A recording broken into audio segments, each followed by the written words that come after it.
Hello, friends, and welcome to the space where we discuss business, landscaping, beer, and everything in between. I'm your host, Heather Gerard from My Landscape Artist here in London, Ontario, Canada. And this is Season 2 of Hops and Hedges. Stay tuned after each episode for a message from our sponsor, ext.tech. And don't forget to hit that subscribe button. Now crack open a cold one, and let's dig in. And we are recording. With me today is Alex Bright, with me in person in the studio. Hopefully the microphone picks us both up. Hi, Alex. Hi, Heather. Thanks for having me. Absolutely.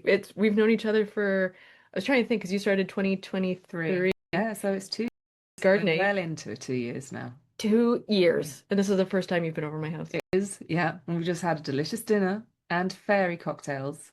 Yeah, we had, what was it called again? Well, fairy gin. G&T. Yeah, gin and tonic. Fairy G&T, fairy gin and tonic.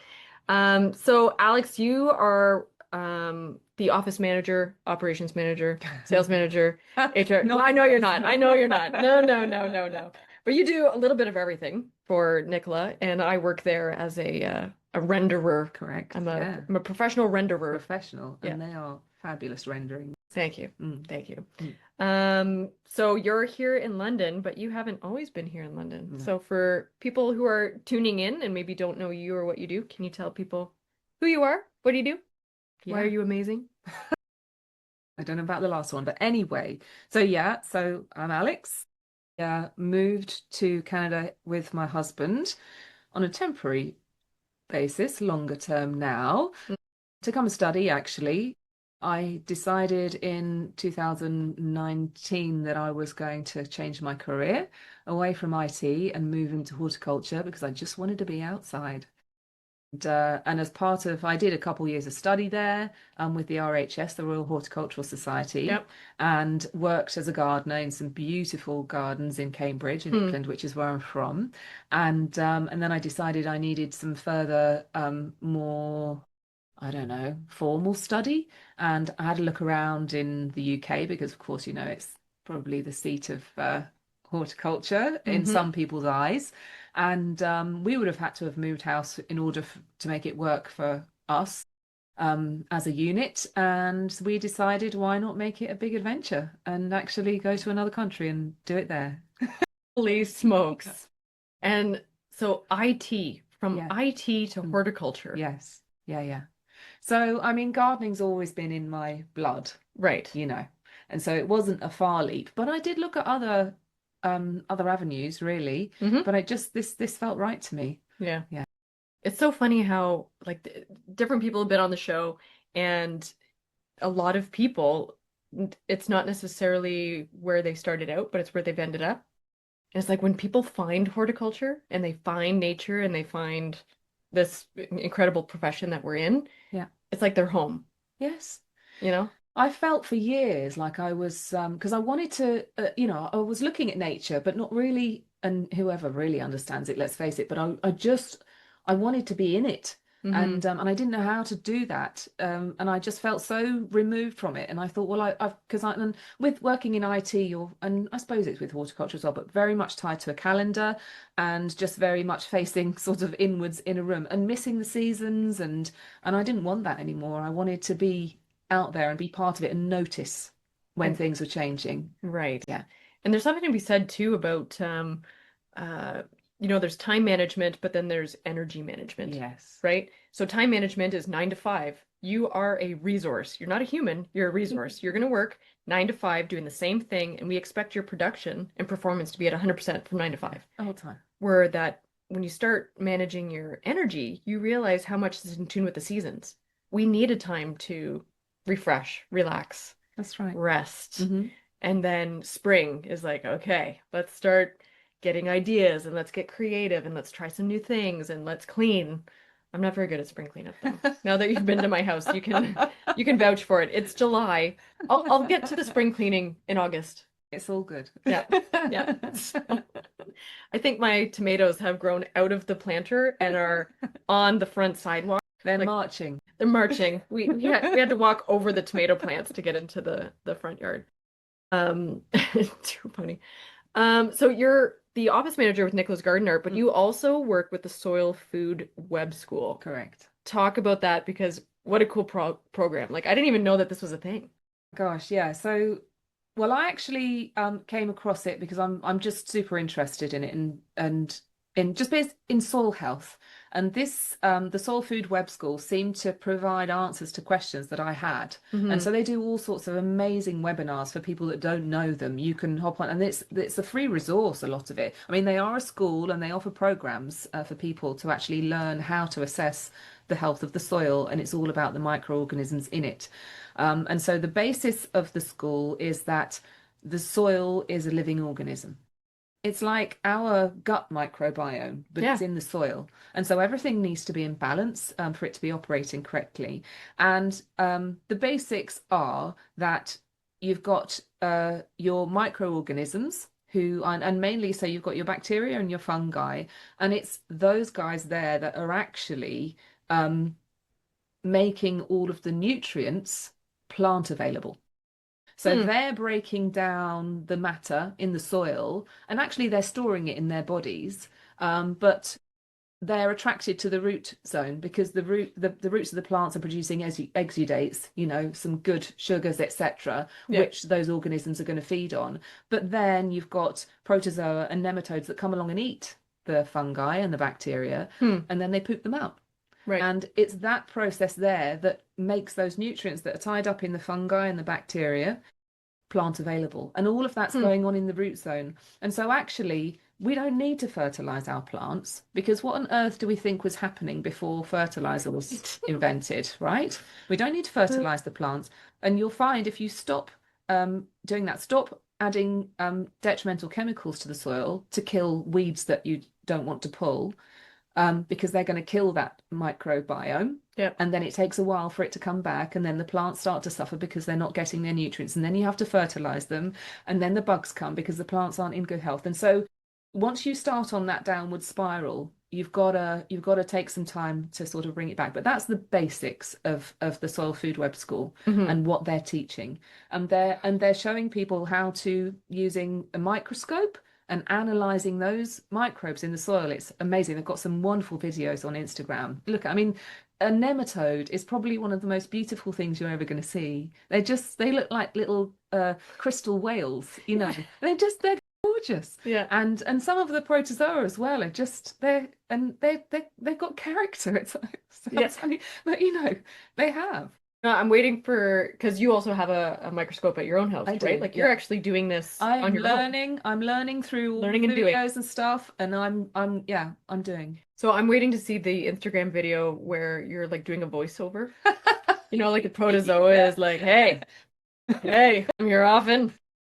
You got to check out this really good bacteria, man. It tastes really good over here, and do the Yeah, right, do a you and your script husband, for them. okay? Yeah, okay, all Yeah. right. Well, we'll see. That might be a few, years down the line.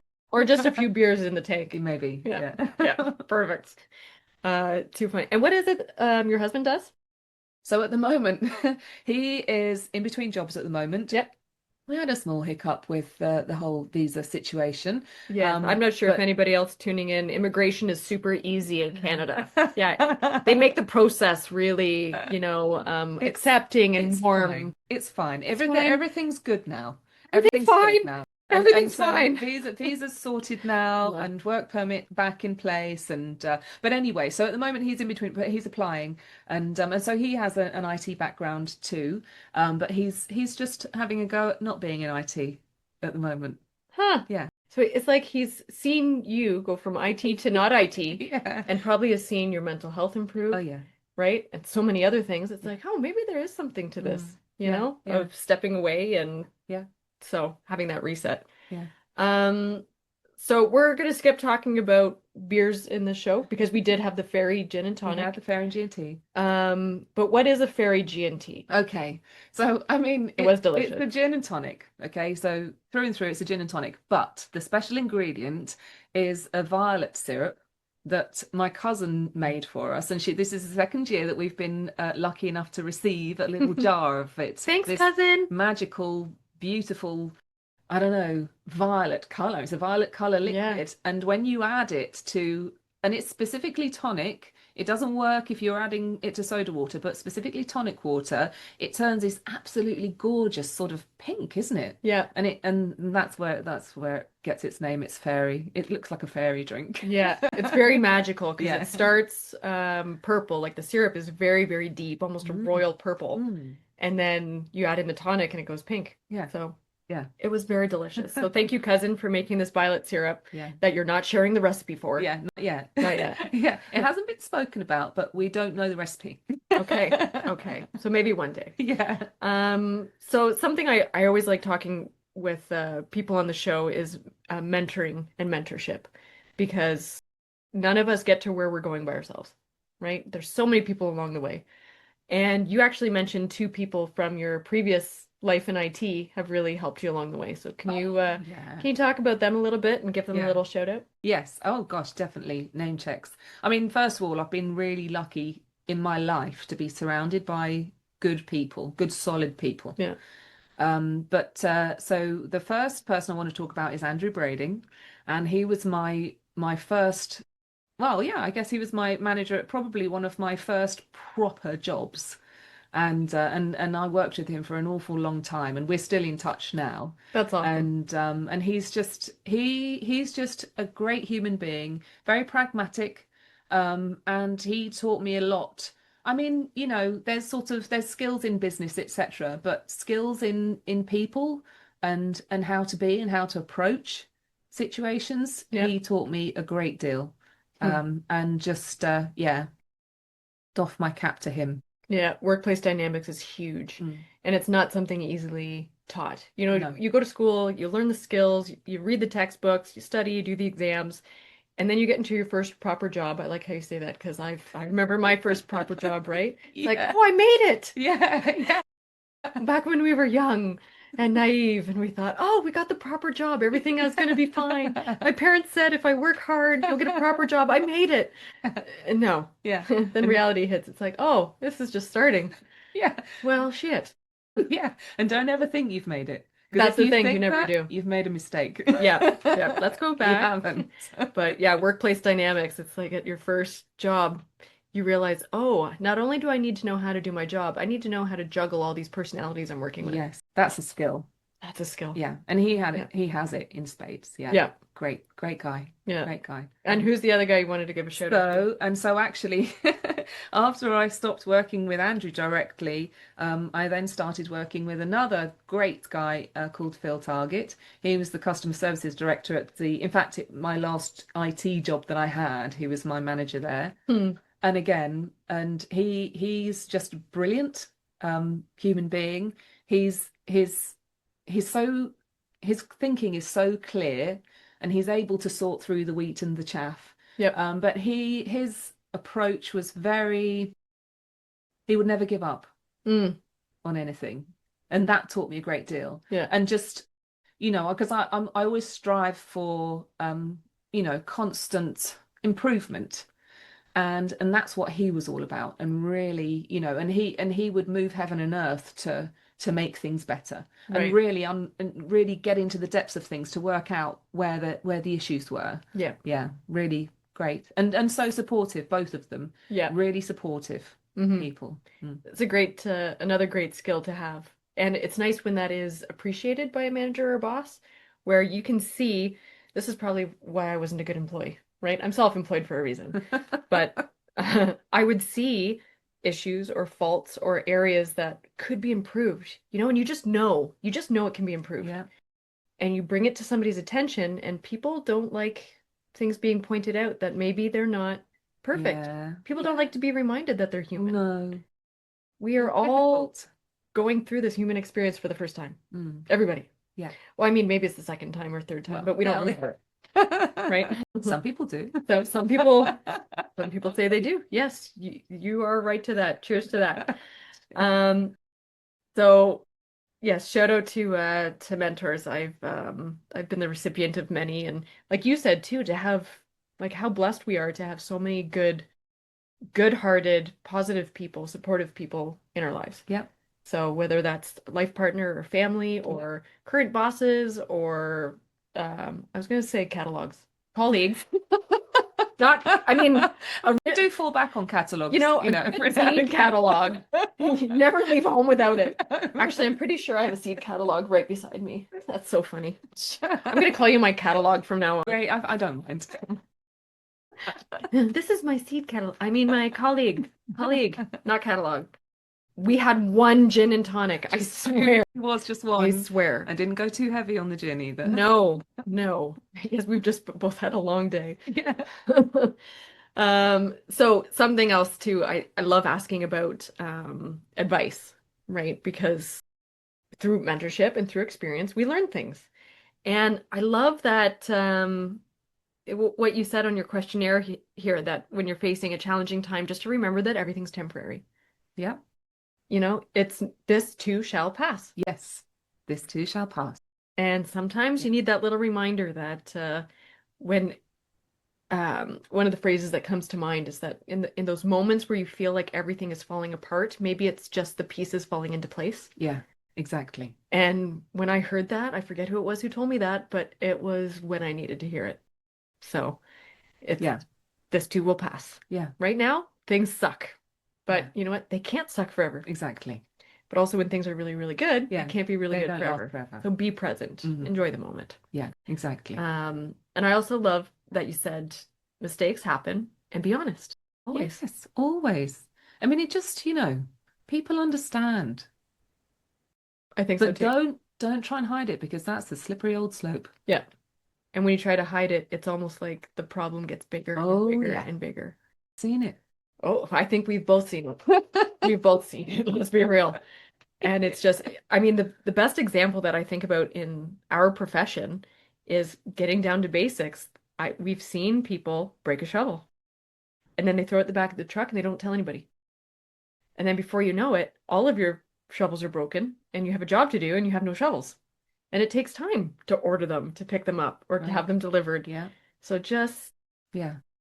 it's okay. Yeah. It's okay. It doesn't Or matter what it is. Just be honest. yeah, Yeah. in that moment and Mm. sooner rather than Yeah. Because the later. problem can't get fixed. It Yeah. can't get fixed. It might be a tough pill to swallow, Yeah. but it's better to just swallow it and move on Just than to put the pill on the back of the toilet where it's gathering bacteria and dust and swallow it later Yeah, anyway. exactly, because that's going to be terrible. Yeah. Wow, that digressed really quickly. Sorry.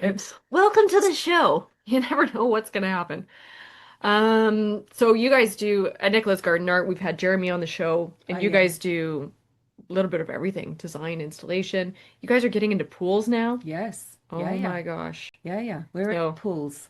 Yeah. Yeah. In fact, there's been one is being installed just this last week. Yeah, yeah. Amazing. Yeah, it's going really well. I'm Yeah. looking forward to seeing some of the after pictures because usually I'm on the site and I do the measuring. I take the before pictures. Yeah. And then Nicola will do the design. I color it up, but then I never see it, Ah, right? I yeah. never see the final Yeah, yeah. product. And so now that you guys are doing pools, I'm going to be doing some site visits. Oh, It's yeah, like, okay, definitely. hey, you guys finishing up? I'm just gonna like squeeze in here. Yeah, yeah. I'll carry a plant, pretend Yeah, exactly. I'm working. Yeah, because it's so nice to see the finished product. Yeah. It's always lovely. Yeah. The before and after is very rewarding. Yes. Yeah. Yeah, really rewarding. Yeah, we were talking about gin and tonics. And then the other thing too is that you were saying it's vodka or gin. Or with vodka or gin, it's always tonic. Always tonic. Yeah. Yeah. Never soda. No, Never. never. Unless you're not having a gin and tonic. So we're Just actually having drinking soda. some fizzy water, some fizzy blue menu. It's super fancy. Tastes Blue. good. It does taste pretty Tastes good. good. Yeah. If it works, it works. Yeah. Excuse me. So I gotta ask you about this one word that you put on your question. Oh yeah. Yeah. Because I always ask, what does your garden look like? And you did mention you're in a rental. And you said that you've got lots of goldenrod that has got a bit bolshy. Yeah. What's a bit bolshy? It's a bit bolshy. Yeah, I mean, Bolshy. basically it's got its elbows out and it's taking over a little bit. Yeah, it's just a bit Bolshy. bolshy. Yeah, I'm gonna start saying that word. I like it's it. a bit bolshy. Yeah. Bolshy. I like it. Okay. Yes. Sorry, my brain. I was just going to say that, oh, that accent. You're from Australia, right? What is That would that? be more like bold. That's Ballsy. probably terrible. If any Australians are listening, So I do sorry. apologize. I I'm mean to sorry. offend Yeah. anyone. We're just plain nuts. Bonkers, really. Plain See, bonkers. that translates. Yes, that one we get. So when it comes to favorite plants, favorite tools, you said secateurs. I mean, Yeah. again, don't leave home without them. No. It's funny, I was just gonna say my work truck, which is my Honda Civic, right? I have secateurs stashed away. Oh, you do? It's like there's one in the glove box, Oh. there's one in the console, there's one in the like the whatever it is, the pocket that's Oh, behind yeah. the passenger Right. seat, Oh, yeah, and one in yeah. there. Oh, really? And I think I've got got- two in the trunk. Yes, do you have? You see, I have one precious pair, Gotcha. and they are beautiful. And actually, my old mentor Andrew Brading, thank you, Andrew, bought me this pair when I made the transition from IT into. Oh, that's so And nice. they're beautiful. Yeah. If you've not come across Niwaki tools, this is a Japanese make, and they're made with Japanese steel, and I treat them. Nobody else uses them. Right. Like they're not allowed. Okay. I'm gonna And look that up. they're my one pair, and I have a bunch of their tools because once I got the secateurs, I was hooked. Yeah, Right. yeah, Huh. and I think they do distribute in Canada. Okay. yeah. I'm gonna look that up. Yeah, I check actually it out. had my favorite tool is the Hori knife. Oh yeah, hori. Yeah. And one was gifted to me when I left my co-op was at the Royal Botanical Gardens in Burlington. Oh, nice. And the crew lead gave me this Hori knife from Hori, Japan. And then 2 years ago now, I think, I cleaned out the car, took a box of tools out of the car, Yeah. went inside, and the box was stolen out of the driveway. No, and it was in there. That's horrible. Oh, Some tools, like they just, I know you can buy another one for like $80 US, but still, I really liked that Yeah. one. So Yeah, whoever yeah. took it out of my driveway, bring it back. just make it happen. Yeah. I don't know who you are, but I will find you. You never know what's going to happen on this show. Like it just, it's always different. But you were saying for favorite plants that you do like a veggie garden. And so for your rental, you don't have one yet. There's space. There's But you do definitely have the space. Yeah, there's space, but just not time this year. I don't know what you're talking about. Like, what do you do all day? You must have so much free time, like me. Yeah. Right? That's Like how it- probably half the people listening to the show too. Exactly. Everybody has so much free time when you're in this industry. Yeah. No, excuse me. Bless you. Thank you. So, but for veggie gardens, what's like, do you have go-tos or things that you find easy, or is it all about an experiment? It's funny actually. I was thinking about this today, and so fava beans is one thing I want to make sure I have in the ground next year. And one of the main reasons for that is what you can cook with it. Okay, and what can you cook with it? And so this guy, he keeps coming up. So Andrew Brading also bought me this. Andrew. Hi, Andrew. So also bought me a beautiful book by this guy called Yotam Ottolenghi. Right. Okay. And there's something called a broad bean, so fava bean, broad bean cuckoo.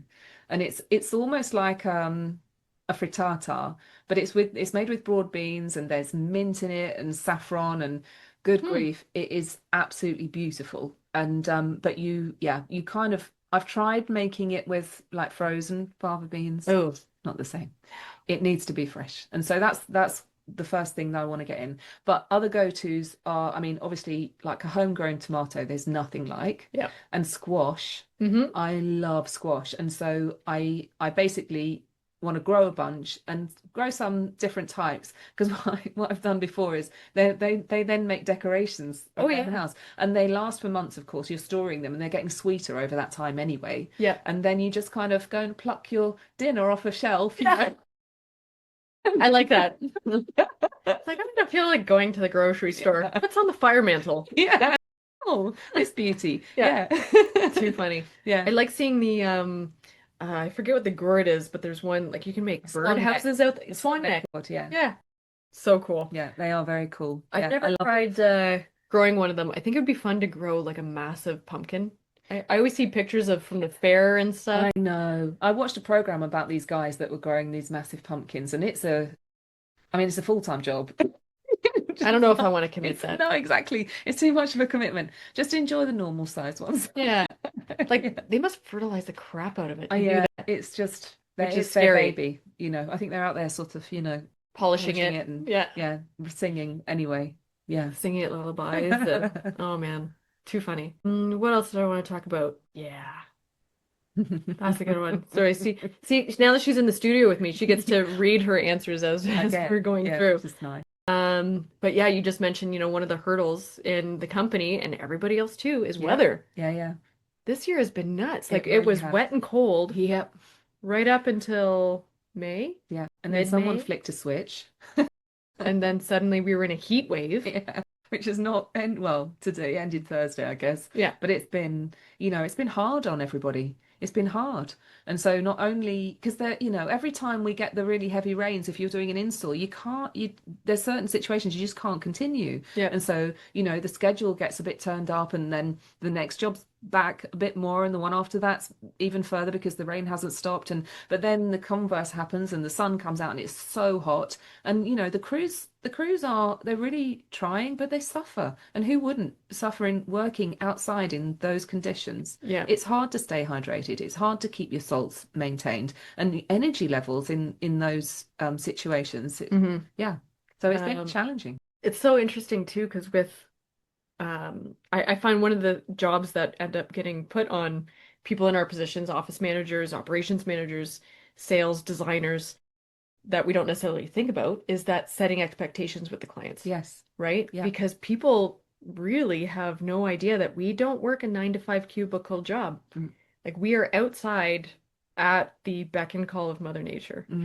And every day it's going to be a different adventure and every day it's going to have to pivot.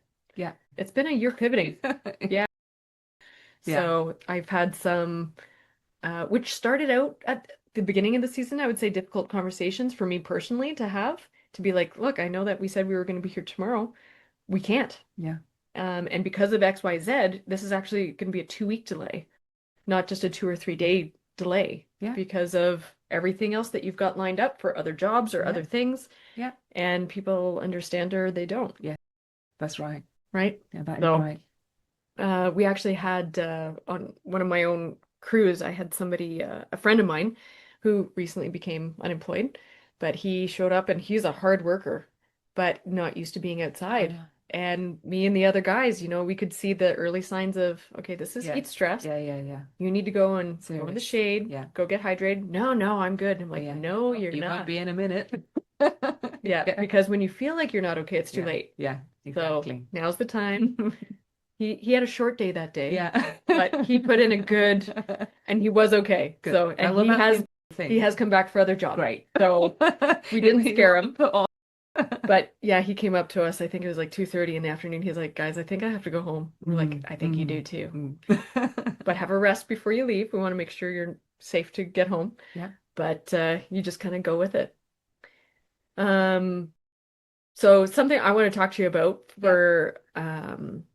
we touched on it briefly, but shifting from IT into horticulture, being a part of nature, being present, noticing, like you were saying, noticing the change in the seasons and the colors.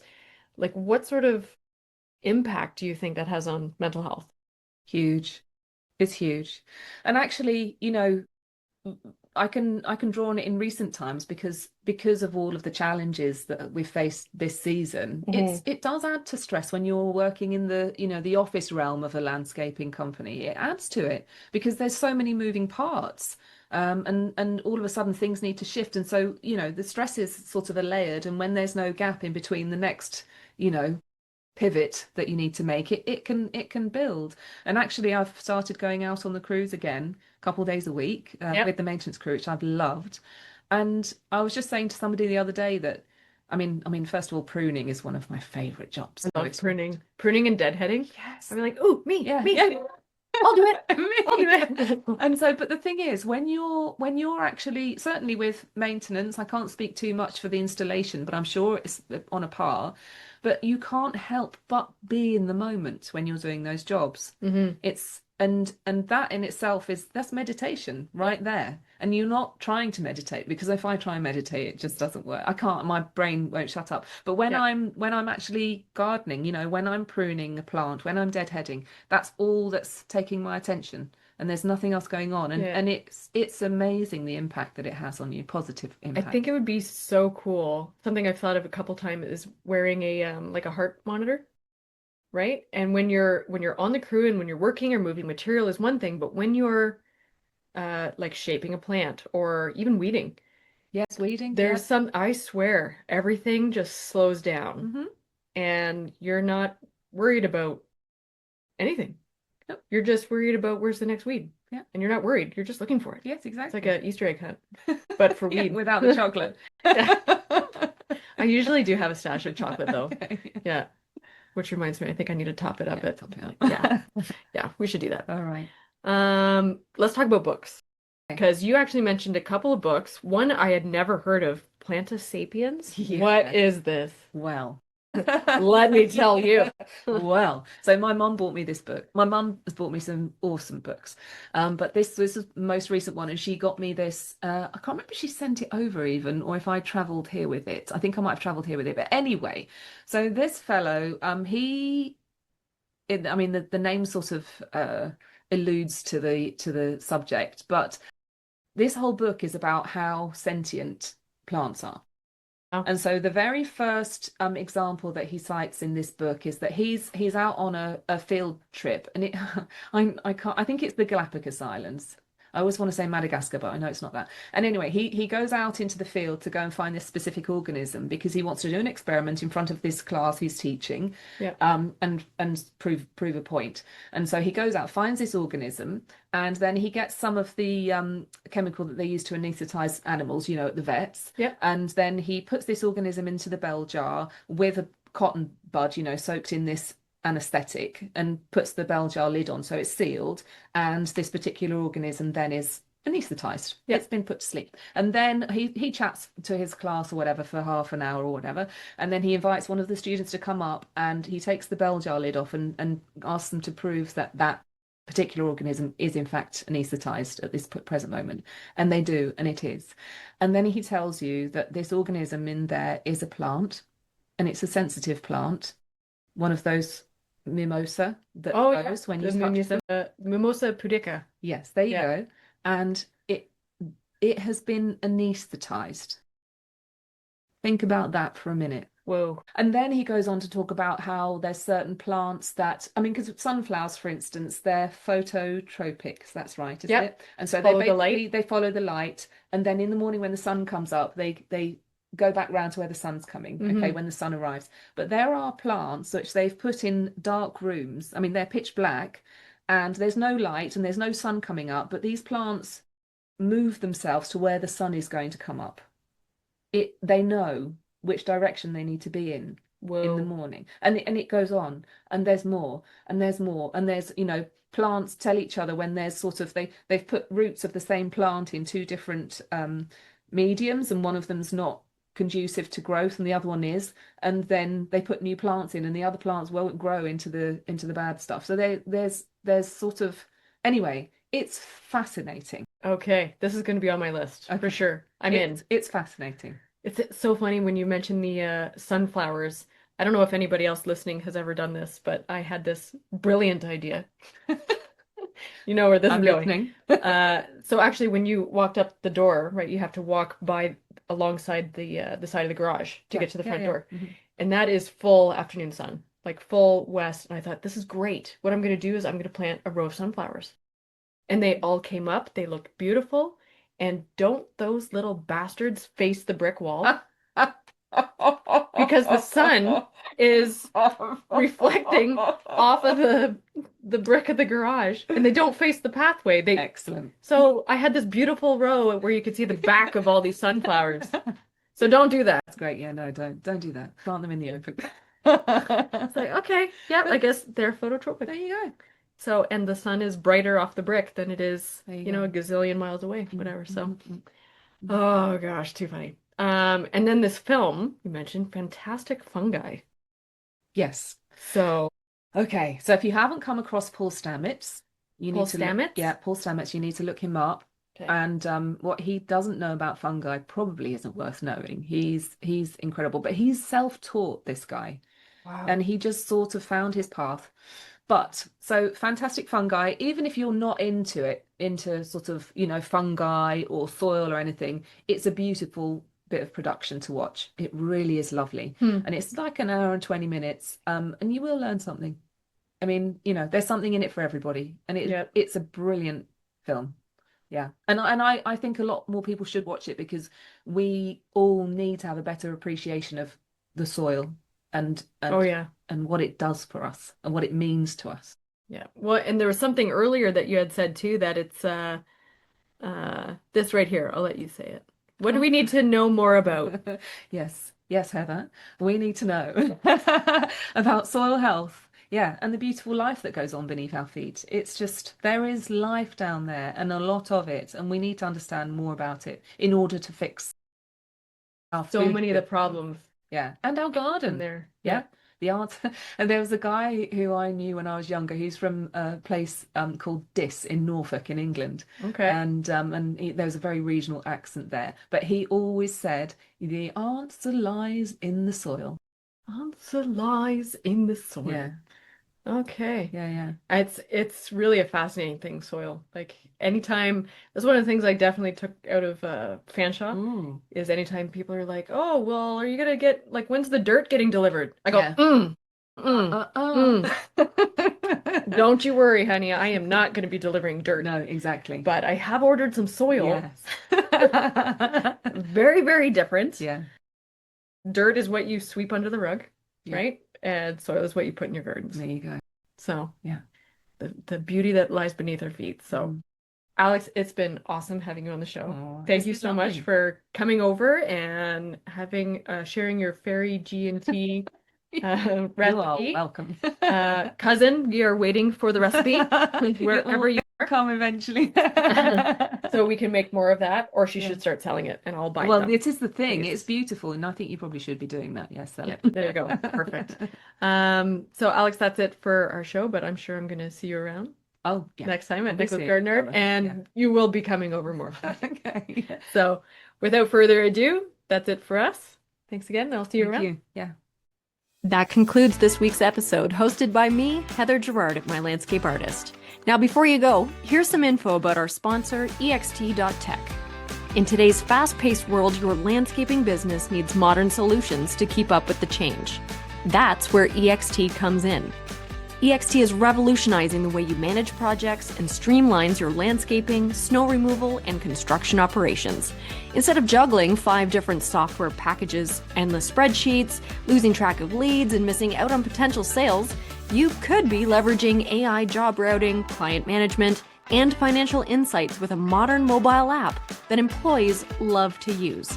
With EXT's flat rate pricing, you'll never be caught off guard. If you're ready to revolutionize and grow your landscaping business, visit ext.tech today to learn more. And for additional savings, use the code HOPS10 at checkout, or just tell them that Heather sent you. See you next week for another episode of Hops and Hedges.